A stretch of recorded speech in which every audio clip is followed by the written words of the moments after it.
lalo na ako, kasi I had to deal with a lot of things nung nagta-transition ako from being, nung bago ako Christian.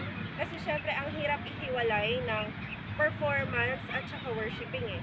Diba? Like parang nasanay ako, syempre mula bata, 20 years na nandyan ka sa stage, sa lights, di ba? So parang ang daling ipasok na parang I mean sa totoo lang na parang madali para sa akin yung mga steps, di ba? Kasi I'm used to it.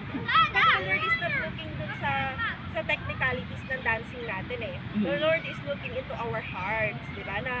Na kung paano natin, bakit tayo nagsasayaw? Kasi I had like a lot of mentors, like especially sila Pastor Ninoy, sila Ninang Jeannie, yung mga medyo nag-aalaga sa akin spiritually, na nag-disciple, na in-open up ko na I really love dancing and part of the ministry, but I struggled with the spotlight. Kasi parang feeling ko, stage pa rin siya. Like, lalo na yung mga first maybe few months or first year, di ba? Na ganun. But then, you know, the Lord is, gracious. Na ang lagi niyang sinasabi is, the reason why you have a talent, the reason why you have a heart to do it is because He's the one who puts that desire in your heart. So, same thing din sa atin na